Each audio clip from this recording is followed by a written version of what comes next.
Muy buenos días, hermanos. Abran por favor sus Biblias en Apocalipsis capítulo 20. Hoy nos vamos a dedicar a compartir, a meditar en un versículo que es corto de este capítulo, pero que no lo podemos dejar pasar por alto, por varias razones. Uno, porque tiene un buen contenido que amerita que lo estudiemos en detalle, pero otro porque inmediatamente después de este versículo entramos a un tema que es importante y que si no analizamos bien este texto, lo más probable es que nos quede un vacío en el conocimiento. Este versículo es corto, pero vale la pena que lo estudiemos hoy en todo el estudio de la mañana. Apocalipsis 25 dice, pero los otros muertos no volvieron a vivir hasta que se cumplieron 1000 años. Nosotros estamos intentando comprender qué significa el periodo de los 1000 años. Pero como hemos dicho, este es un pasaje que solamente se va a mencionar en Apocalipsis capítulo 20. Entonces lo más relevante aquí no es el periodo de tiempo, sino los temas que se están sucediendo, que están aconteciendo durante ese periodo. La gran mayoría de estudiosos de la Biblia se han dedicado a interpretar el periodo, es decir, cuándo comienza y cuándo termina y dónde se da. Y no se han dedicado a analizar los eventos que suceden durante el periodo. Y yo creo que lo más relevante no es el periodo en sí, sino los eventos que acontecen en el periodo, o los hechos, o las realidades o las circunstancias que se van a dar dentro de ese periodo. Ya vimos en la semana pasada que durante ese periodo es que desciende un ángel del cielo con una cadena y con una llave para apresar al dragón durante ese periodo. Ya vimos que durante ese periodo ese dragón es arrojado en el abismo y se le pone un sello y se le pone pues un límite y se le apresa. Vimos que durante ese periodo hay unos que gobiernan, que tienen tronos y que tienen facultad para juzgar, y que esos que reinan y gobiernan con Cristo son aquellos que no se rindieron ante la marca de la bestia, ¿recuerdan? Y que ellos también fueron muchos decapitados o fueron mártires por el Evangelio. Y hoy vamos a ver que durante ese mismo periodo de los 1000 años que está aquí simbolizándose en Apocalipsis 20, hay muchos muertos, y esos muertos murieron y no han vuelto a vivir. ¿Sí? Parece un sentido común lo que nos está diciendo el texto, pero a veces las cosas de sentido común requieren un poco de explicación y entendimiento para que no se les queden simplemente como ideas comunes o ideas generales que no tienen aplicación. Permítame introducir de la siguiente manera. Hubo un gran periodo en la historia, que lo reconoce la historia secular y también la historia sagrada, como el periodo intertestamentario o el periodo del oscurantismo. Y en ese gran periodo fue que se desarrolló uno de los imperios más grandes en cuanto a conocimiento.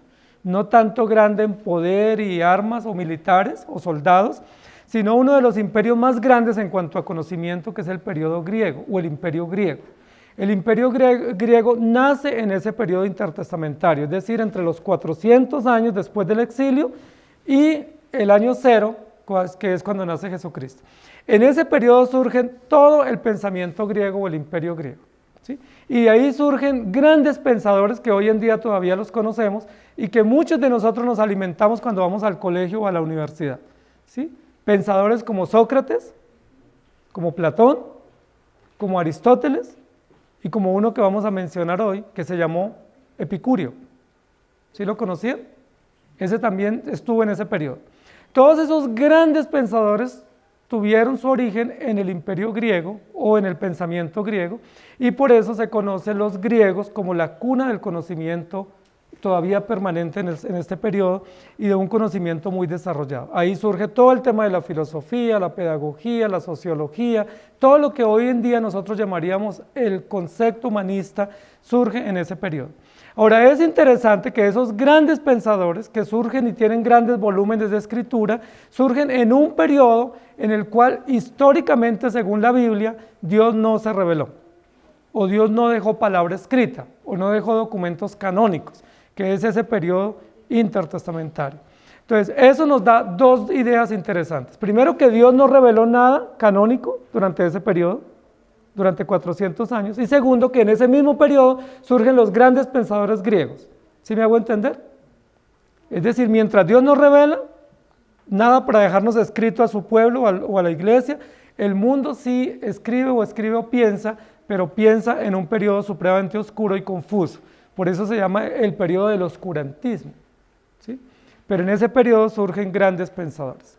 Uno de ellos, que hoy queremos meditar un poco, se llamó Epicurio. Epicurio fue un gran filósofo griego, ¿sí? Con un gran pensamiento y toda una escuela filosófica que se llama la escuela del epicureísmo. Los epicúreos estaban en la época de Pablo y en la época de Jesús. ¿Recuerdan que Pablo se enfrentó a unos epicúreos en Atenas? Y a uno de una escuela que se llamaba el estoicismo o los estoicos. No es nuevo lo que yo voy a hablar, porque esa mención, aunque si bien es cierta, es secular, pues está registrada en la escritura que Pablo se enfrentó y escribió contra los epicúreos. Ahora, ¿qué fue el aporte o cuál fue el aporte de Epicurio?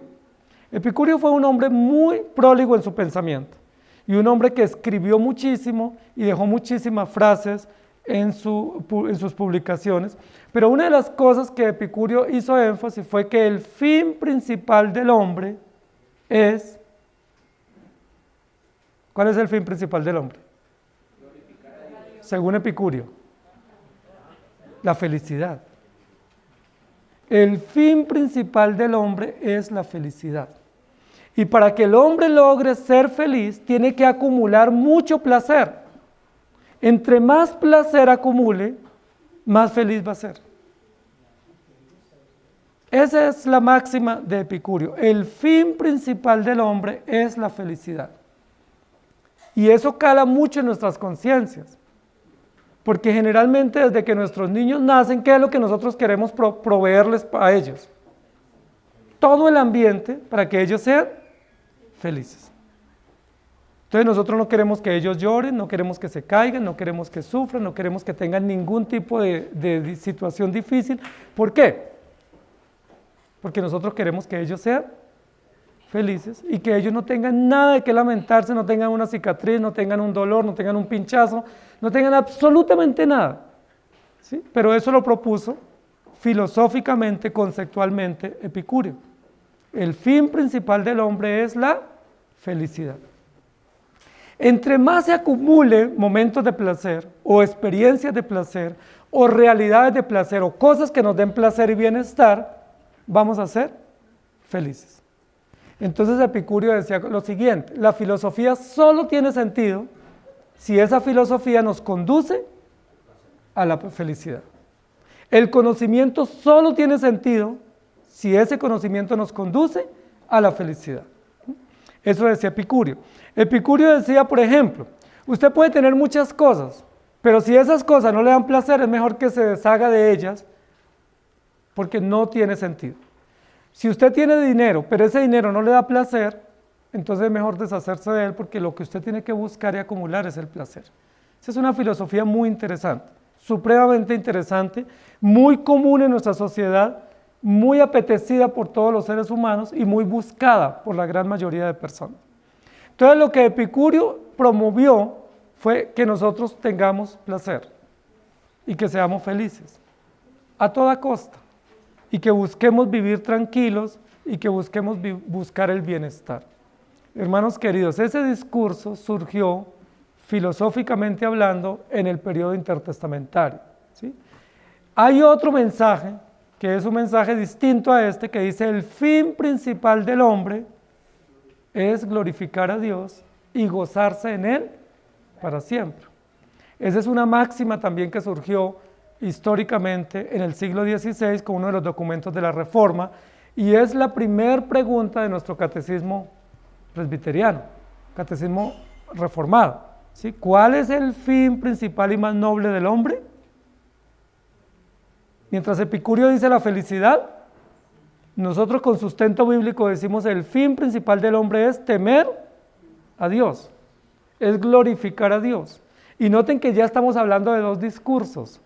Hay un discurso humanista que surge en un periodo oscuro y confuso de la sociedad. Hay un discurso filosófico, llamativo, interesante, muy buscado por los hombres y es la felicidad y el bienestar. Pero hay otro principio, otra enseñanza, otro mensaje que nos plantea la Escritura. Y lo leímos, no solamente lo escuchamos y lo leemos del Catecismo, sino que lo leímos de Eclesiastés. ¿Cuál es el fin del discurso? teme a Dios y guarda sus mandamientos. Teme a Dios y guarda sus mandamientos. Entonces, el texto de esta mañana dice, pero los otros muertos no volvieron a vivir hasta que se cumplieron 1000 años. Cuando la Biblia describe en el versículo 4 unos muertos que fueron decapitados, está hablando de muertos mártires por causa del Evangelio y por causa de Jesucristo, se refiere a creyentes. Luego contrapone esos muertos mártires con los otros muertos. ¿Sí me hago entender? Está hablando de dos tipos de personas que están muriendo. Unos que mueren a causa del Evangelio y a causa del testimonio, que están registrados en el versículo 4. Dice, vi las almas de los decapitados a causa del testimonio de Jesús, por causa del Evangelio. Los que no habían adorado a la bestia ni a la imagen, ellos están muriendo. Pero ellos mueren por causa del Evangelio. Luego el versículo 5 dice, y vi los otros muertos. Los otros muertos no volvieron a vivir. Claramente está haciendo una descripción o una diferenciación entre los muertos mártires por el Evangelio, aquellos que no se rindieron a la marca de la bestia, y los otros o los demás o el resto. ¿Quiénes son el resto? ¿Por qué muere el resto? ¿Cuál es el fin principal del resto de gente que muere?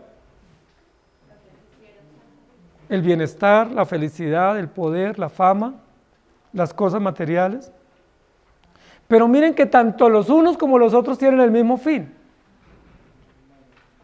¿Cuál es el fin de los creyentes? El fin temporal, morir. El fin del diseño que Dios nos puso a todos, morir. Pero ¿cuál es el fin del impío? Morir también. Ahora la Biblia nos va a plantear en el siguiente versículo, que lo vamos a estudiar el próximo domingo, y el final de este, pero no lo vamos a tocar hoy, que hay otro estado o otro paso después de la muerte, que va a acontecer tanto a los unos como a los otros. ¿Cuál es ese hecho histórico que va a acontecer? La resurrección. Entonces todos tenemos que nacer, todos vivimos, todos morimos y todos tendremos que resucitar. ¿Esos eventos para quiénes son? Para los creyentes. ¿Para quién más son esos eventos? Para los incrédulos. Los incrédulos también nacen, también viven, también mueren y también resucitan. Es decir, hay 4 eventos que son comunes a los seres humanos, creados a la imagen y semejanza. No obstante, aunque esos 4 eventos son comunes, hay 2 finalidades con las cuales los hombres en la tierra viven. Unos viven para el placer y otros viven para Dios. Los que viven para el placer mueren, por supuesto. ¿Pero cómo mueren? Pues satisfechos.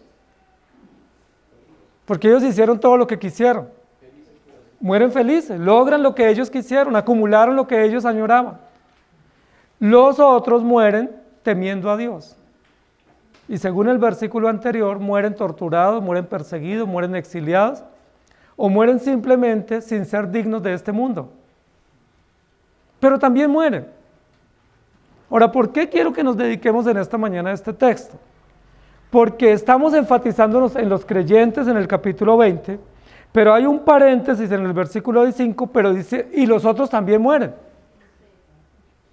Es decir, no se les olvide, los otros también mueren.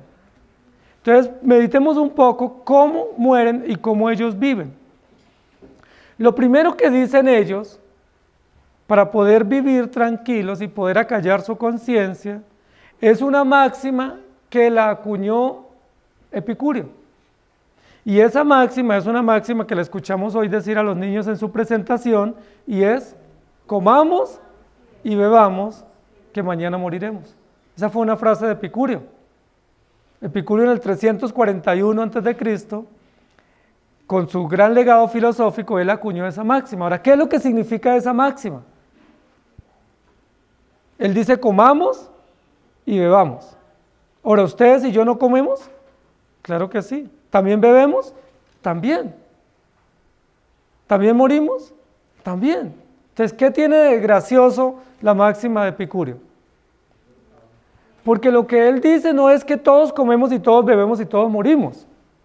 Lo que él dice es que la razón de la vida, o el centro de la vida, o el propósito de la vida consiste en comer y beber. Pero ese comer y beber, ¿en función de qué? Del fin principal que el hombre se propone o que el hombre busca. Es decir, ¿yo como para qué? Para ser feliz. Y de hecho la comida es una necesidad física que nos produce mucho placer o mucha felicidad. Dios diseñó la comida y el alimento como un bien para nuestro sustento, pero también como un medio de tener satisfacción.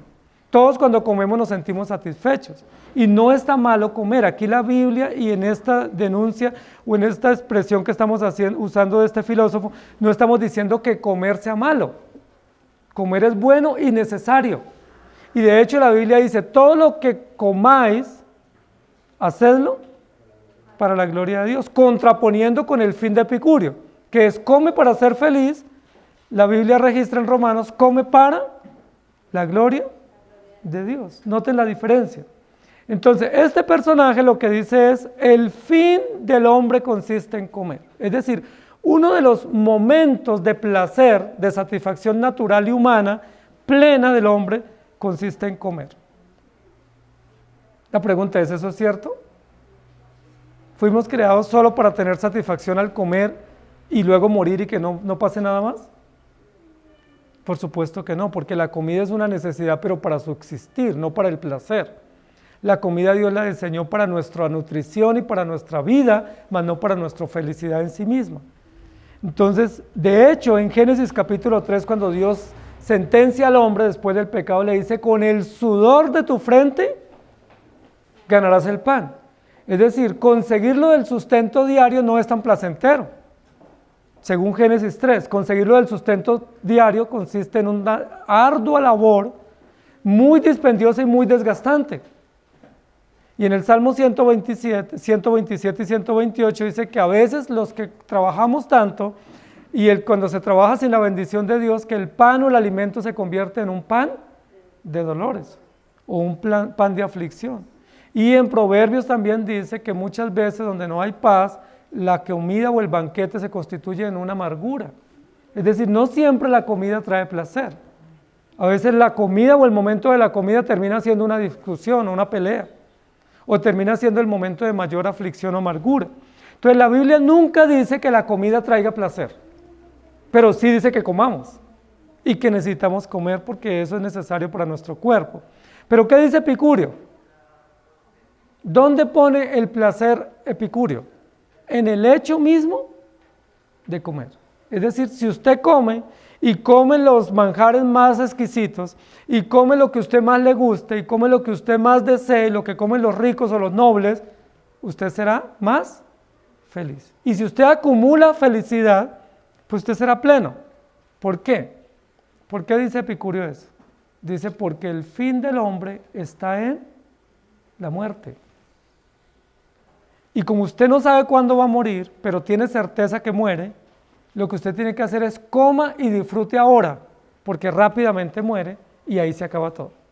Ahora, ¿qué es lo que está diciendo este personaje? Muy reconocido en la historia secular. Lo que él está diciendo es, la vida termina con la muerte. Así que no se cohíba de ningún placer. Porque como la vida es corta y pasajera y es una sola, no se cohíba de ningún placer. Y ustedes saben que eso lo escucha uno con frecuencia. Aún en el argot popular uno escucha personas que dicen que a uno no le queda sino lo que se come y lo que goza o lo que disfruta. Es común escuchar eso, posiblemente aún nosotros lo hemos dicho, posiblemente de manera inconsciente lo hemos dicho, que lo único que nos queda es disfrutar de la vida, pero la Biblia no dice eso. Eso es filosofía humana o filosofía pagana. Ahora, lo interesante acá no es comer o beber según Epicurio. Lo interesante de él es que la vida termina con la muerte. La pregunta es, ¿verdad la vida termina con la muerte? Si la vida termina con la muerte, entonces comamos y bebamos. Si realmente fuera así. Pero ¿qué es lo que la Biblia nos está diciendo y lo va a plantear en el próximo texto? Después de la muerte, ¿qué viene? La resurrección. ¿Para quiénes? Para todos, y creyentes o impíos, viene la resurrección. Entonces, siendo que hay resurrección, ¿aplicaría la máxima humanista comamos y bebamos? No, porque la vida no termina con la muerte. Ahora, ¿por qué no termina con la muerte? Primero, porque así Dios lo diseñó. Segundo, porque tenemos un alma inmortal. Y tercero, porque Dios nos creó para su propia gloria. En tal sentido, la vida no puede terminar con la muerte. Cuando Dios creó al hombre, Génesis 3, y lo hizo a imagen y semejanza, dice, le dio aliento de vida. Y lo hizo un ser viviente, es decir, inmortal. Entonces no puede aplicar ese concepto que él dice. Ahora, segundo análisis de la frase de este famoso personaje. Cuando él dice comamos y bebamos porque mañana moriremos, él está diciendo, primero, que la vida termina con la muerte, lo cual no es cierto. Pero la mayoría de personas cree eso. Segundo, que el fin principal del hombre es el placer. Y tampoco es eso, porque el fin principal del hombre es la gloria de Dios. Y tercero, que él está diciendo, entre líneas, que tenemos que analizarlo para poderlo comprender, es que Dios no existe. Y si no existe, no hay juicio, no hay más allá, sino solo el presente, y entonces no tiene sentido prepararnos o abstenernos para una vida del más allá que todavía no sabemos si exista o no. Lo que él está diciendo es Dios no existe, aunque se reconoce a Epicurio como creyente, es decir, que no negaba abiertamente la existencia de Dios. Epicurio decía, si hay dioses, no sabemos dónde están, y si están, están lejos, y como están tan lejos, no se preocupan por nosotros. Entonces, como ellos no se preocupan por nosotros, si llegasen a existir, comamos y bebamos, porque solo nos queda lo que nosotros hagamos por nosotros mismos. Miren lo interesante, Epicurio era creyente. Él dice, yo creo que existe un Dios, o muchos, pero no sabemos dónde está. Y lo cierto es que no se preocupa por nosotros. Ahora, ¿por qué él saca ese análisis? Porque él dice, existe el bien y existe el mal. Si existiera un Dios, ¿por qué deja que el mal exista? Si ese Dios existiera, no debiera permitir que el mal exista, si Él realmente es poderoso. Es decir, como Él permite que el mal exista, ese Dios no es poderoso, si existiera. Pero Él dice también, si ese Dios existiera, ¿por qué deja que el mal continúe? Entonces no es bueno ese Dios. Pero es toda una filosofía argumentativa, ¿sí?, de causa y efecto, que termina devastando la idea natural de la existencia de Dios, de la existencia del bien y de nuestra responsabilidad moral. Entonces este ser termina diciendo, la vida es buena solo si se disfruta. Los otros muertos murieron, dice el texto, los otros muertos no volvieron a vivir. La pregunta es, ¿qué hicieron esos otros muertos? ¿Por qué en el capítulo 20 de Apocalipsis no se registran los hechos de ellos? Solo se registran los hechos de los muertos que vivieron a causa del Evangelio, o los muertos que murieron a causa del Evangelio. ¿Por qué no se registra? Porque simplemente es un paréntesis para decir que ellos también murieron, pero no hay memoria de ellos. Pero aunque no hay memoria, ellos murieron. Es decir, están listos para el paso siguiente, que es la resurrección, lo cual vendrá para ellos también. Y todo eso acontece en el mismo periodo de los 1000 años que la Biblia está registrando aquí. Comamos y bebamos. Yo les pregunto, ¿podemos nosotros aplicar esa máxima en nuestra vida? ¿Se permite para el creyente pensar que comamos y bebamos es el fin principal? Por supuesto que no. Más bien la Biblia dice, absténganse. ¿Sí? Porque el que come, como está proponiendo este personaje, lo que está diciendo es no tenga límites. Él no está diciendo que comamos, lo que está diciendo es no tenga ningún tipo de límites. Todo lo que le produzca placer, si es la comida, el viaje, cualquier tipo de placer o de emoción o de bienestar, hágalo, no tenga ningún tipo de límites. Hermanos queridos, pero Dios nos creó con límites. Dios estableció en su palabra límites. De hecho, la ley de Dios es el límite para nosotros. Entonces, ni siquiera pudiéramos decir que la comida natural la podemos comer sin límite. Tenemos que tener límites, hay porciones, hay horarios, hay límites, porque si comemos desmedidamente, nos enfermamos o nos podemos morir o nos hastiamos, y no hay ningún placer o ninguna tarea o ninguna acción que pudiéramos hacer sin límites. Para todo Dios estableció límites, aún para el trabajo, aún para el descanso. Dios estableció límites. Entonces, cuando la frase dice comamos y bebamos, entre líneas lo que está diciendo es, usted no debe tener ningún tipo de límites. No tenga límites, haga lo que usted quiera. O como dice Eclesiastés, haga lo que se le venga en gana, pero tenga en cuenta que de todo lo que haga, te juzgará Dios. Esa es la libertad del impío. Por eso el impío dice, yo soy libre, yo no le rindo cuentas a nadie, yo tengo libertad para hacer lo que quiera. Pero ¿cuál es la libertad? La libertad de él es, hago lo que venga, yo no tengo ninguna restricción y no me va a pasar nada, yo simplemente acumulo placer. Ahora, la pregunta que tenemos que hacernos es, en todas esas experiencias de placer que el impío acumula, ¿realmente él es feliz? Ellos dicen que sí, pero una cosa es lo que ellos digan y otra cosa es la realidad. Ellos son felices cuando ellos se emborrachan, cuando son infieles, cuando se van de la casa y duran semanas fuera de la casa, cuando abandonan su familia, ellos son felices. Cuando ellos acumulan placer en dinero, en paseos, en riqueza, en comidas, ¿son felices los impíos? ¿Qué dice la Biblia? Dice, lo único que acumulan es fatiga y cansancio, porque todo es vanidad. No tienen felicidad, tienen placer efímero, tienen dosis de placer, tienen dosis de alegría muy temporal, muy efímera, pero no encuentran la felicidad porque la felicidad es un estado pleno. La felicidad implica satisfacción profunda, la felicidad implica gozo duradero, y eso solo lo da el Evangelio. Entonces, todos los que siguen esta máxima epicureísta no son felices. Terminan siendo muy frustrados y amargados porque el fin principal del hombre no es la felicidad, sino la gloria de Dios. Luego dice, bebamos. Generalmente, ¿por qué es que las personas van a beber? ¿Qué es lo que quieren buscar en la bebida? Dicen que quieren ahogar sus penas, ¿sí? O que quieren buscar alegría. La mayoría de personas que consumen drogas o que toman alcohol dicen que esa es como la manera para ellos poder desinhibirse y para poder como tener alegría y reírse y olvidarse de las penas. Es decir, si ellos van a beber es porque tienen muchas penas y aflicciones y quieren como ocultarlas o opacarlas un poco mientras están bebiendo, pero realmente no son felices. Ahora, esa máxima que registra la historia como epicureísta, ¿él fue el autor? Porque la historia le da a él o le atribuye a él la autoría de ese pensamiento. ¿Sí? La pregunta es, ¿él fue el autor?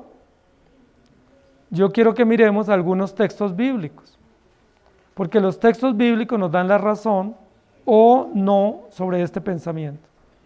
Marcos capítulo 4, 18 y 19 dice, estos son los que fueron sembrados entre espinos, los que oyen la palabra, pero los afanes de este siglo y el engaño de las riquezas y las codicias de otras cosas entran y ahogan la palabra y se hace infructuosa. ¿Recuerdan la parábola del sembrador? 4 terrenos y uno de los terrenos es el sembrado entre espinos.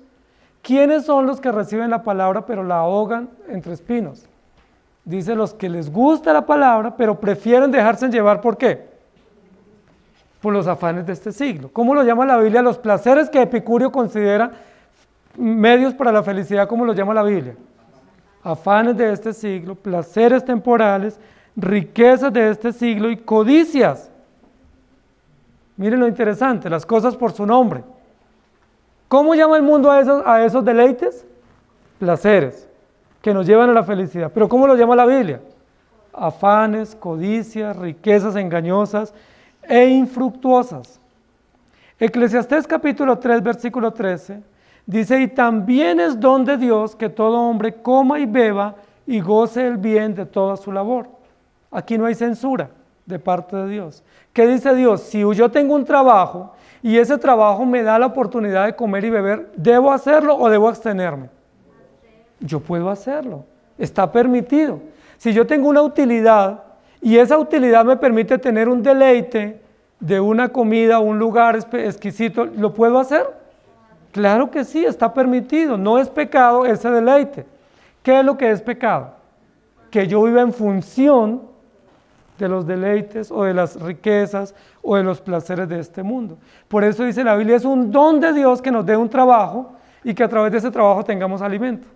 Es un don de Dios que podamos tener una utilidad y que esa utilidad nos permita ir y celebrar. ¿Sí? Nosotros celebramos aniversarios, celebramos cumpleaños, celebramos fiestas y está permitido celebrar. ¿Y cómo celebramos normalmente nosotros?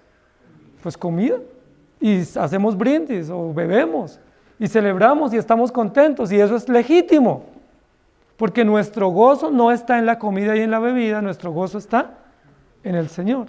Eclesiastés capítulo 2 versículo 24 dice, no hay cosa mejor para el hombre, sino que coma y beba y que su alma se alegre en su trabajo.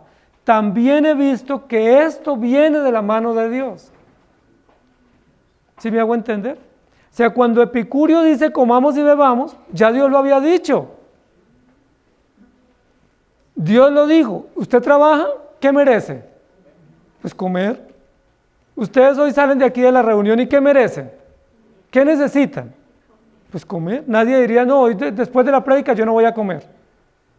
No, después de la prédica todos vamos a comer, porque esa es una necesidad natural y porque la Biblia dice que no hay nada mejor para el hombre en la vida temporal que comer y beber. De hecho, es una de las necesidades más periódicas que nosotros tenemos a nivel biológico.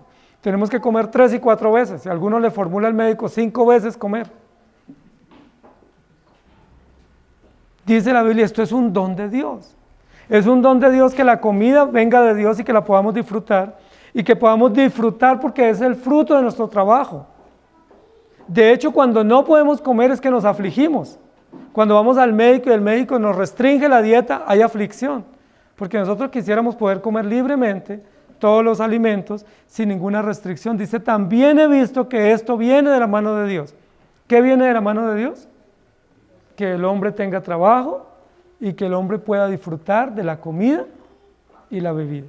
No es malo. No estamos satanizando la comida. Eclesiastés capítulo 5 versículo 18 dice, he aquí pues el bien que yo he visto, que lo bueno es comer y beber y gozar uno del bien de todo su trabajo con que se fatiga debajo del sol, todos los días de su vida que Dios le ha dado, porque esta es su parte. ¿Usted trabaja? ¿Cuál es su parte? Comer. ¿Usted se esfuerza? ¿Cuál es su parte? Tener un resultado natural, la comida y la bebida. ¿Y de quién viene esto? De Dios. Dios nos ha provisto esto. Entonces lo absurdo sería que nosotros nos esforcemos trabajando y no tengamos comida, porque no somos esclavos, ¿sí? Y porque nosotros necesitamos. O lo absurdo sería que una persona trabaje y acumule riqueza y se abstenga hasta de comer. Que ni siquiera diga, me da gusto de este plato y yo quiero ir a degustarlo. Porque diga, no, me abstengo porque voy a gastar dinero y ese dinero lo acumule y rápidamente muere. Y como dice la Escritura, ¿de quién será lo que ha acumulado? Eclesiastés capítulo 8, versículo 15, dice el versículo, por tanto alabé yo la alegría que no tiene el hombre bien debajo del sol, sino que coma y beba y se alegre, y que esto le quede de su trabajo los días de su vida que Dios le concede debajo del sol. Dice el proverbista o el sabio Salomón, yo alabé esto, me parece grandioso, me parece sabio que un hombre trabaje, pero que disfrute de su trabajo, y una forma natural de disfrutar es la comida y la bebida. Luego en Lucas 12, 19, dice, y diré a mi alma, alma, muchos bienes tienes guardados para muchos años, repósate, come, bebe y regocíjate. Y aquí sí hay censura en esto, porque es la parábola del rico. El rico acumuló tanta riqueza y al final de tener tanta riqueza, ¿qué dijo? ¿Qué le dijo a su alma? Pues relájese, ya tiene lo suficiente para vivir feliz, ya tiene la pensión asegurada, ahora coma y beba y disfrute. Y ahí sí está la denuncia, porque él se olvidó que las riquezas vienen de Dios y que la vida le pertenece a Dios y que después de la muerte tenemos que resucitar para rendir cuentas. En Isaías capítulo 21, versículo 5 dice, ponen la mesa, extienden tapices, comen, beben, y dicen, levantaos, oh príncipes, ungid el escudo. Ahí ya hay denuncia. Dice, ellos ponen la mesa y piensan que como están en tranquilidad y tienen provisión, que entonces ellos van a ganar la guerra, cuando la guerra la asegura la victoria a Dios y no el hombre. Y en 1 Corintios capítulo 10, versículo 7 dice, no seáis idólatras como algunos de ellos según está escrito. Se sentó el pueblo a comer y a beber y luego se levantó a jugar. Dios no denuncia que ellos estén comiendo y bebiendo. ¿Qué es lo que denuncia? Que ellos se sentaron a comer y a beber y se olvidaron de Dios. Se olvidaron de que ellos tenían que vivir para Dios y luego se levantaron a jugar. Por eso es tan importante cuando nosotros comemos, no solamente que entendamos que la comida es una provisión de Dios, sino que demos gracias. Ese es uno de los principios nuestros al tomar los alimentos. Antes de comer, primero damos gracias. ¿Por qué damos gracias? Porque sabemos que provienen de Dios y porque sabemos que esa no es la fuente de nuestra felicidad, los alimentos, sino que la fuente de nuestra felicidad proviene de nuestro Dios. Luego en 1 Corintios 10:31 dice, si pues coméis o bebéis o hacéis otra cosa, hacedlo todo para la gloria de Dios. El texto de Apocalipsis 25 dice, pero los otros muertos no volvieron a vivir. Ahora, ¿por qué no volvieron a vivir? ¿Por qué ellos mueren sin pena ni gloria? ¿Por qué la historia de ellos no trasciende? Porque ellos mueren sin Cristo y sin esperanza. Simplemente los menciona un poco de manera despectiva, pero los otros, o esos, o los demás, ¿sí? Pues murieron, igual que los demás, pero no volvieron a vivir. ¿Por qué no volvieron a vivir? Porque el fin de ellos era el placer. Porque las maneras de vida que ellos tuvieron aquí en la tierra no trascendieron. Porque las formas que ellos construyeron, su pensamiento y su existencia, fue humanista, fue temporal. Ellos construyeron para el presente, no para la eternidad. Los que construyen para el presente simplemente mueren y pasan sin pena ni gloria. No hay más, murieron. Pero aquellos que construyen para la eternidad o que viven para la gloria de Dios, cuando mueren pasan a la historia. Y lo registra el versículo 20. Vi tronos y se sentaron sobre ellos los que recibieron facultad de juzgar, y vi las almas de los decapitados, a causa del testimonio de Jesús y por la palabra de Dios, los que no habían adorado a la bestia ni a su imagen, y que no recibieron la marca en sus frentes. Ellos también murieron, pero ellos pasaron a la historia. ¿Por qué pasaron a la historia? Porque ellos no vivieron en función de comer y beber, sino en función de la gloria de Dios. El humanista vive sin límites. Esa es una característica del impío. Pero otra característica del impío es que vive sin alegría. No tiene alegría. Dice la Biblia que él está buscando alegría y buscando felicidad, pero no la encuentra.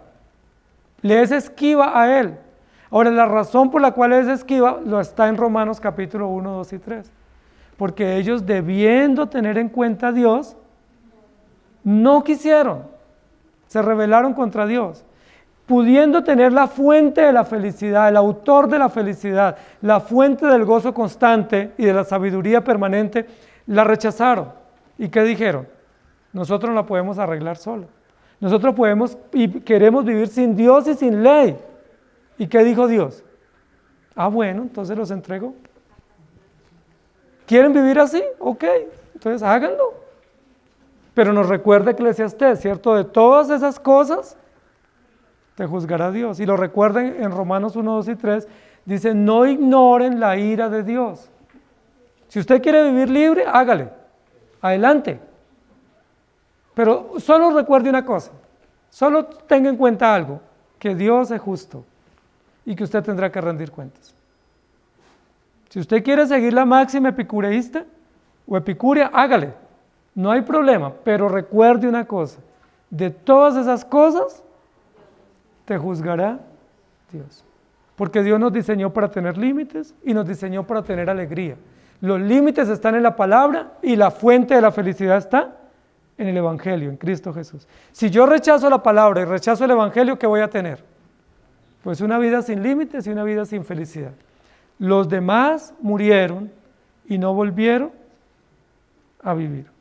El idólatra confía en su ídolo y no se arrepiente, no se alista para morir. De hecho, se ríe cuando le dicen que va a morir, se burla. Y los que aceptan que van a morir dicen, sí, pero la vida termina ahí. ¿Sí? La vida es una pesadilla y el día que yo termine, ahí termina mi pesadilla.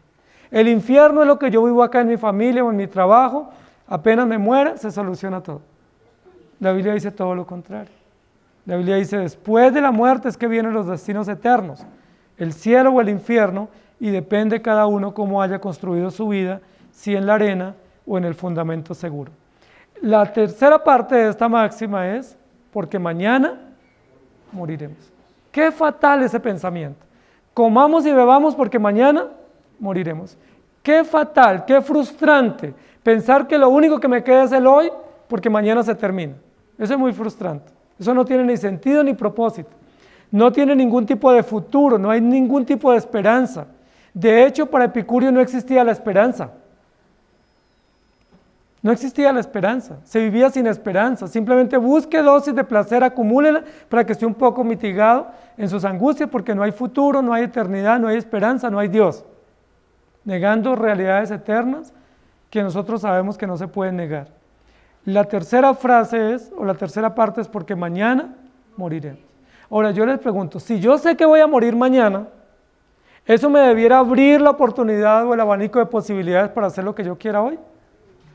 O por el contrario, si sé que voy a morir mañana, ¿eso debiera llevarme a tomar más conciencia de lo poco que me queda para vivir? Es absurdo que alguien diga, yo voy a morir mañana, entonces hoy no me esperen en la casa. Lo correcto sería, como yo voy a morir mañana, no voy a salir de casa porque voy a disfrutar con los míos, voy a pasar mis últimas horas en lo correcto, haciendo lo que debo hacer. O si es un cristiano que diga, como yo sé que voy a morir mañana, pues yo voy a ir a la iglesia, o voy a ponerme a cuentas con el Señor, o voy a pedirle al Señor que tenga misericordia de mí, porque ya sé que voy a morir mañana. Pero ¿qué hace el impío? Como yo sé que voy a morir mañana, entonces hoy no me esperen en la casa. Increíble, ¿cierto? Miren la forma como reflexiona el impío. El impío dice, como ya me va a acabar el tiempo, entonces voy a disfrutar lo que no he disfrutado. ¿Qué dice el creyente? Como se me va a acabar el tiempo, tengo que ponerme a cuentas con aquel con el que me voy a encontrar para pasar la eternidad. Totalmente distinto. Pero ¿saben por qué hace así el impío? Porque el impío no tiene futuro. Porque para él no existe la esperanza. Para él existe la ilusión o la utopía, mas no la esperanza. Nosotros tenemos una esperanza segura. La esperanza nuestra está en Cristo, pero en términos antropológicos la esperanza nuestra está en la resurrección. Por eso Jesús dijo, no se turbe vuestro corazón, ni tenga miedo, porque en la casa de mi Padre tengo muchas moradas. Y Él dice, ustedes morirán, pero resucitarán. No se angustien. La base de nuestra esperanza es Cristo y la resurrección nuestra para poder encontrarnos con Él. De lo contrario, no hay ningún sentido.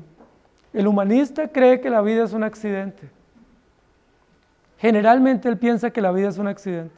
Es decir, yo aquí estoy, pero no sé ni por qué ni para qué. Él piensa que la vida simplemente es un existir fugaz, efímero, cuando la Biblia dice que la vida trasciende, porque Dios dentro de la vida nos dio alma inmortal y que esa alma tendrá que rendir cuentas a Dios. Entonces, el humanista niega la resurrección. Él no cree en la resurrección. Él no tiene ningún tipo de garantía en la resurrección. Nosotros sí, porque nosotros tenemos a Cristo. Nosotros creemos que tendremos que resucitar para encontrarnos con Cristo y para rendir cuentas. Por eso el humanista no se afana por nada. A veces uno dice, ¿pero qué le pasa? ¿Por qué no toma conciencia? Pero él no toma conciencia porque ha negado las verdades principales. Por eso aquí mismo en el texto dice los otros o los demás o el resto o esos o aquellos simplemente murieron. Eso fue lo que ellos pensaban, que simplemente morían. Pero ese versículo se va a conectar con el siguiente: bienaventurados los que resucitan. ¿Cómo sería la mención para los incrédulos? Malditos los que resucitan para la condenación. No lo dice ahí, pero lo pudiéramos ahí acuñar entre líneas. Los otros no volvieron a vivir, simplemente. Porque eso era lo que ellos pensaban, que no volvían a vivir. Pero ¿cuál es la verdad del Evangelio? Van a volver a vivir. Ellos piensan que ahí terminó. Recuerden que cuando una persona muere, generalmente se le pone en los afiches o en las menciones que se hacen es, descansó en la paz del Señor, o que descanse en paz. ¿Sí? Es la mención común que nosotros escuchamos en nuestro tiempo, que descanse en paz, dando a entender que ahí terminó todo y ya él encontró la paz. Si aquí sufrió mucho, por lo menos que allá le vaya bien. Si aquí vivió sin muchas alegrías y sin muchos placeres, que allá por lo menos tenga paz y tranquilidad. La Biblia dice, los demás no volvieron a vivir. Pero miren lo interesante. En el mismo versículo dice, no volvieron a vivir hasta. ¿Hasta qué? Interesante. Porque ellos pensaron que no volvieron a vivir y punto. Pero ellos no volvieron a vivir puntos suspensivos. ¿Hasta qué? Aquí lo que el Señor nos pone de presente es las dos lógicas. La lógica del humanista es yo muero y se acaba todo. ¿Estamos de acuerdo? Morí y se acabó. ¿Cuál es la lógica cristiana? Yo muero hasta que el Señor me llame a la resurrección. Ese es el futuro nuestro, la resurrección. Hechos capítulo 17, versículos 17 y 18. Dice, así que discutía en la sinagoga con los judíos y piadosos, y en la plaza cada día con los que concurrían. Y algunos filósofos de los epicúreos y de los estoicos disputaban con él. Y unos decían, ¿qué querrá decir este palabrero? Y otros, parece que es predicador de nuevos dioses, porque les predicaba el evangelio de Jesús y de la resurrección. ¿Qué era lo que no aceptaban los epicúreos y los estoicos? El evangelio de Jesús y la resurrección. Y eso es lo que dice, discutía en la plaza todos los días. ¿Y ellos cómo trataban a Pablo? Ellos se consideraban de la élite del conocimiento, eran grandes filósofos griegos, ¿sí? De dos grandes escuelas, estoicismo y epicureísmo, y se enfrentaban con Pablo. Entre ellos eran enemigos, las dos escuelas eran enemigas, pero se unían o se aliaban para enfrentarse a Pablo, que era el predicador del evangelio, y cuando ellos lo veían decían, ¿qué querrá decir este palabrero?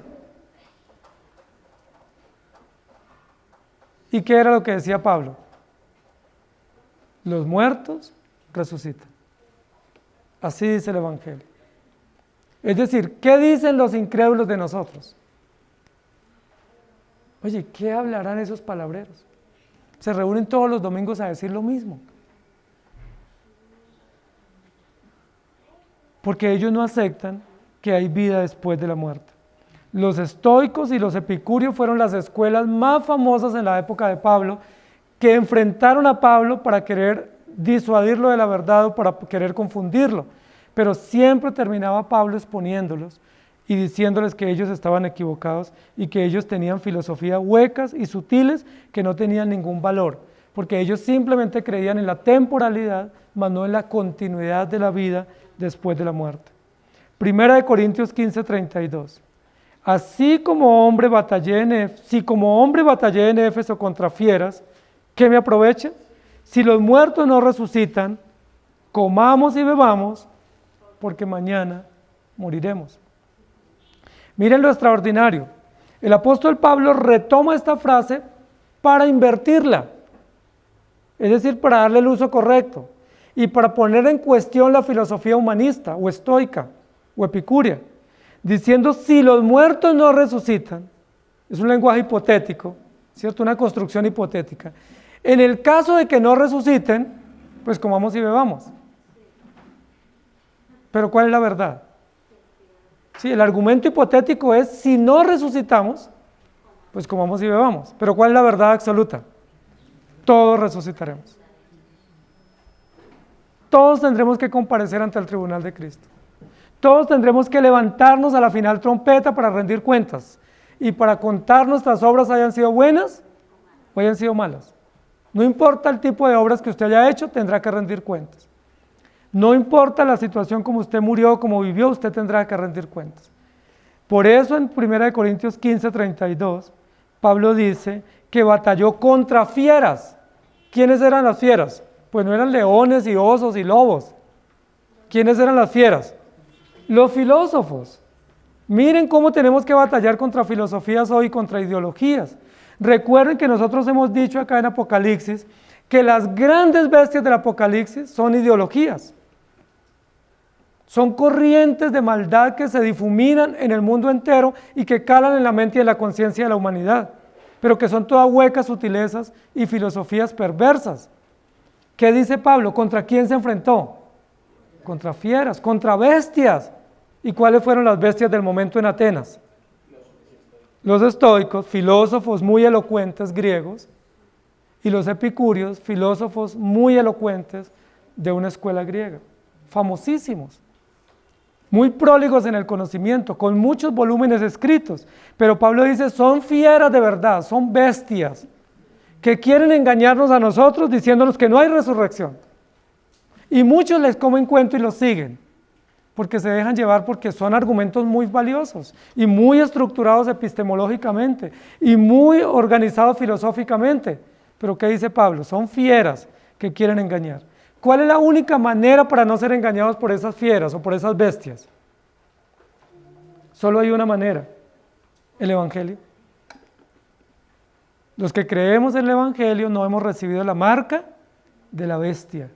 Y por no recibir la marca de la bestia en la frente y en la mano, ¿qué nos acarrea? Persecución del sistema y muchas veces morir decapitados, como en el versículo anterior. Pablo lo registra bien interesante. Mateo 24, 37 al 39 dice, mas como en los días de Noé, así será la venida del Hijo del Hombre. Porque como en los días antes del diluvio estaban comiendo y bebiendo, casándose y dándose en casamiento, hasta el día en que Noé entró en el arca y no entendieron hasta que vino el diluvio y se los llevó a todos, así será también la venida del Hijo del Hombre. Mire ese dato histórico tan interesante del Génesis. ¿Qué estaban haciendo en la época de Noé, cuando Noé predicaba? ¿Qué estaban haciendo? Comiendo y bebiendo, porque ese era el fin principal. Es decir, esa máxima que acuña Epicúreo en el 341 a.C., no surge de él, de su pensamiento, no surge de su autorreflexión, no surge de una razón sabia con la cual él acuña una frase. ¿Surge de qué? Del ambiente natural que existe en el impío. ¿Qué es lo que dice el impío? Comamos y bebamos. No importa, los palabreros que sigan hablando. Noé fue el palabrero en ese momento, que predicaba y predicaba. ¿Y quién creyó? Dice la Biblia, nadie creyó hasta que vino el diluvio y arrasó con todo. ¿Sí me hago entender? Los otros muertos murieron, punto, chévere, ahí se acabó todo. Ahí celebramos. Pero ¿qué dice la Biblia? Hasta que. Y esa conexión es la más importante para nosotros. ¿Hasta qué? Porque todos morimos. Pero como hay muchos conceptos sobre la vida y sobre el más allá, la Biblia nos da el concepto correcto. Todos morimos, ok. Ahí estamos igual. ¿Hasta qué? ¿Hasta qué? Hasta que resucitemos. Hasta que resucitemos. Y cuando resucitemos, ahí es donde tenemos que rendir cuentas. Y ahí es donde los ateos, los agnósticos, los estoicos, los saduceos que negaban la resurrección tendrán que enfrentarse, porque la Biblia dice que sí hay resurrección. Los filósofos dicen que no hay resurrección. El Evangelio dice que sí hay. ¿Qué hacemos con esas dos lógicas de pensamiento? Los humanistas dicen no hay resurrección porque Dios no existe, o porque nadie ha resucitado y nos ha venido a contar. ¿Qué dice el Evangelio? Hay resurrección. Jesucristo resucitó ahí las primicias y Él ya nos contó. La Biblia dice que todos nos levantaremos porque tenemos alma inmortal. Y la Biblia dice que tendremos que rendir cuentas. Entonces sí hay resurrección. Deuteronomios capítulo 32, versículo 28, dice, porque son nación privada de consejos y no hay en ellos entendimiento. Por eso la lógica del humanista o del impío no tiene lógica. Es una lógica confusa, que ellos mismos la desmienten mutuamente. Llega otra escuela y la desmiente, llega otra escuela y la desmiente, llega otro pensador y la suplanta, porque no tiene sentido. Ninguna lógica permanece en el humanismo o en el ateísmo o en el impío, porque la Biblia dice, en ellos no hay consejo y no hay entendimiento. La pregunta es que no tienen consejo y no tienen entendimiento? Sí lo tienen. ¿Qué pasó con el entendimiento? Dice la Biblia, rechazaron el consejo, rechazaron el entendimiento y Dios los entregó a un entendimiento entenebrecido, es decir, a un entendimiento de tinieblas. Lo entenebrecido es lo que está oscuro, ¿sí? Las más densas tinieblas. Dice la Biblia, el entendimiento de ellos es lo más oscuro y confuso. Lo más perverso y lo menos lógico y lo menos razonable es el entendimiento de ellos. ¿Cómo les parece a ustedes que hay una Declaración Universal de los Derechos del Niño? Hay una ley que promueve la defensa de los derechos de los niños, pero los están asesinando en el vientre. ¿Eso tiene lógica? ¿Eso tiene sentido? ¿Eso tiene algún tipo de razón? El año pasado casi 100 millones de niños abortados en el mundo y se alarman porque a uno le dio coronavirus en América Latina. El año pasado más de 33,000 personas murieron en Colombia por cáncer. Más de 100,000 infectados el año pasado detectados o diagnosticados con cáncer. Eso no genera alarma. ¿Pero qué genera alarma? Las ideologías. Las cosas que mueven influencias de poder económico o político. Las cosas que implican movimientos para hacer que la gente corra tras de esas corrientes que son simplemente ideológicas para desviar la atención de lo realmente importante, de lo realmente sensible en la sociedad. Son las cortinas de humo. ¿Cómo se llaman esas corrientes de humo que suben del abismo? Ideologías que confunden y que la gente se alarma. Ahora todo el mundo piensa que se va a morir de coronavirus.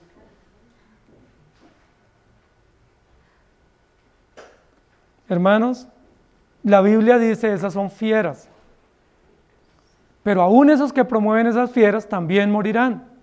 ¿Hasta qué?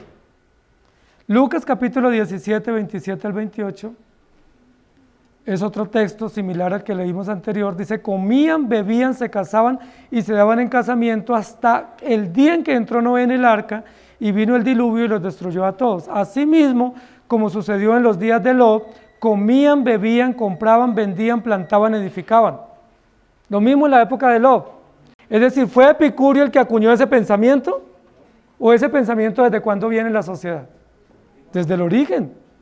Desde el origen de la perversión es el pensamiento dominante. Comamos y bebamos porque ese es el fin principal. Sucedió en los tiempos de Noé, sucedió en el tiempo de Lot. ¿Qué hacían en el tiempo de Lot? Comían, bebían, compraban, vendían, viajaban, disfrutaban. ¿Hasta qué? Hasta que vino fuego y azufre y los destruyó. ¿Se acuerdan la intercesión de Abraham? Si hubiese siquiera 10 justos, ¿tú destruirías al justo con el impío? Y luego en Isaías capítulo 22, versículos 12 y 13, por tanto el Señor Jehová de los ejércitos llamó a este día llanto y a endechas, a raparse el cabello y a vestir cilicio.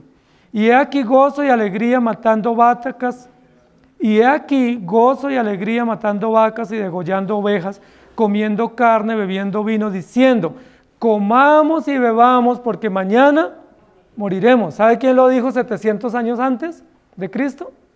Isaías. Lo dijo 350 años antes de Epicurio. Se le atribuye a Epicurio. ¿Pero quién lo dijo antes? Isaías. ¿Y de dónde lo tomó Isaías? Del pueblo, del común, retomándolo como una denuncia. ¿Ustedes creen que comen y beben porque mañana mueren? Olvídense. Comen y beben porque mañana mueren, pero tendrán que resucitar. Y de todo lo que hagan, tendrán que dar cuentas. Hermanos queridos, la aflicción más grande del hombre es vivir sin Cristo. Lo más trágico para el hombre en esta tierra es vivir sin Dios y sin ley. No porque no la tenga, sino porque la rechazaron. la despreciaron. Lo más trágico, lo más patético para esta sociedad es que se cree civilizada. Decimos que vivimos en la época del posmodernismo, una de las épocas de mayor conocimiento y mayor academia en el mundo conocido, ¿sí? Una de las épocas donde hay mayor desarrollo tecnológico y mayores avances. Pero ¿qué está sucediendo con nuestro pensamiento, con nuestra moral? ¿Avanza de acuerdo a la tecnología? ¿Avanza de acuerdo a la academia o al desarrollo? Estamos conquistando planetas, estamos logrando descubrir grandes cosas, muchas de ellas benéficas para la sociedad. Pero ¿cómo está la moral? ¿Qué sigue pensando el hombre sin Cristo? Comamos y bebamos porque la vida consiste en eso. Nosotros tenemos el mensaje verdadero y el mensaje verdadero es: disfrute lo que usted come, pero hágalo para la gloria de Dios. Disfrute el fruto de su trabajo, pero entienda que usted va a morir y tiene que resucitar. Entienda que usted no vive para el mundo ni para el qué dirán, sino para la gloria de Dios. Y de hecho la Biblia nos dice: seamos sabios en el vivir, seamos medidos en el beber, seamos considerados porque la vida tiene límites, y seamos previsibles también o previsivos, porque la vida consiste no solamente en derrochar, también hay que ahorrar, también hay que ser sabios, también hay que saber que hay días de calamidad o vienen días malos. Y si todo lo malgastamos, cuando venga el día malo, ¿qué va a pasar? ¿Se acuerdan el sueño del faraón? Las vacas gordas y las vacas flacas. Si usted está pasando por las vacas gordas, pues no coma y beba y derroche. Si está pasando por las vacas gordas, ¿qué debe hacer? Ahorra. ¿Por qué? Porque lo más seguro es que van a venir las vacas flacas. Y esa también es una mención de la Escritura. Hermanos queridos, los otros muertos, los que no tienen a Cristo, los que no fueron muertos por causa del Evangelio, más bien los que fueron los que mataron a los creyentes, ellos también murieron. Y no volvieron a vivir hasta que llegue la resurrección. Es decir, están en lista de espera, están en sala de espera aguardando la resurrección. Por eso la Biblia dice que Dios se ríe del impío. Proverbios capítulo 1, 26. También yo me reiré en vuestra calamidad y me burlaré cuando os viniere lo que teméis. ¿Qué texto más descriptivo de la manera de Dios reaccionar, no? Sí, Dios dice: yo me río ¿de quién? De aquel que me desprecia. Yo me burlo de aquel que me niega, ¿sí? Porque es un necio y porque usted tendrá que rendir cuentas de todo lo que haga. Tomen en cuenta ese texto y recordemos que nosotros vivimos en función del reino de Dios. La primera pregunta de uno de los catecismos históricos que estudiamos la semana pasada, el catecismo de Heidelberg, dice: ¿cuál es el fin? ¿Cuál es tu único consuelo tanto en la vida como en la muerte? ¿Y recuerdan qué responde el catecismo? Que tanto en la vida como en la muerte mi gozo y mi esperanza y mi vida descansen únicamente en aquel que me perdonó y me redimió por gracia. Y la primera pregunta del catecismo de Westminster dice: ¿cuál es el fin principal y más noble del hombre? Epicurio responde: el placer. La Biblia responde: teme a Dios y guarda mis mandamientos. Ustedes pueden elegir. Ustedes pueden decidir cuál fin siguen. Si quieren seguir el fin de su propio corazón, sin límites. Si quieren seguir el fin que Dios ha determinado para su gloria y para nuestro bienestar, teme a Dios, apártate del mal y guarda sus mandamientos. Entonces la pregunta es: ¿comamos y bebamos?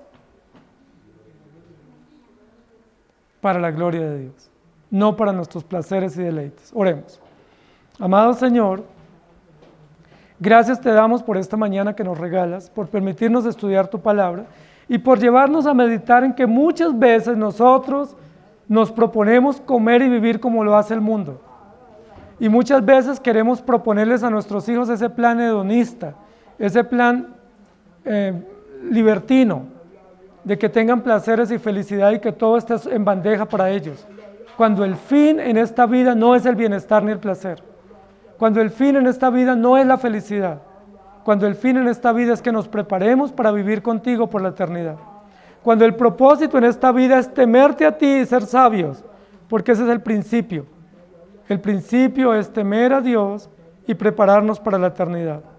Señor, perdónanos cuando muchas veces caminamos bajo esas máximas del mundo, que son las máximas de nuestro corazón: placer, bienestar, comodidad, lujos, y no entender que nosotros vivimos para ti. Perdónanos cuando les proponemos a nuestros hijos esas agendas filosóficas, falaces, de que la felicidad está en el estudio, la felicidad está en el viaje, la felicidad está en los juguetes, en la comida y en los regalos, cuando la felicidad está únicamente en ti, en Jesucristo, el Cordero Vencedor. Cuando nuestro gozo está únicamente en la Escritura, cuando el pan nuestro y el alimento y la bebida nuestra está únicamente en hacer tu voluntad. Eso dijo Jesús mismo: mi comida y mi bebida consiste en hacer tu voluntad. Que esa sea nuestra comida placentera, que esa sea nuestra bebida placentera, hacer tu voluntad, disponernos a entender tus caminos y saber que el mundo nos aborrece, porque el mundo es una fiera contra la verdad y una fiera contra tu pueblo, pero nosotros tenemos el Evangelio. Y ellos morirán hasta que tú los llames a rendir cuentas. Nosotros también moriremos con la certeza de que vamos a resucitar para estar contigo. Gracias te damos.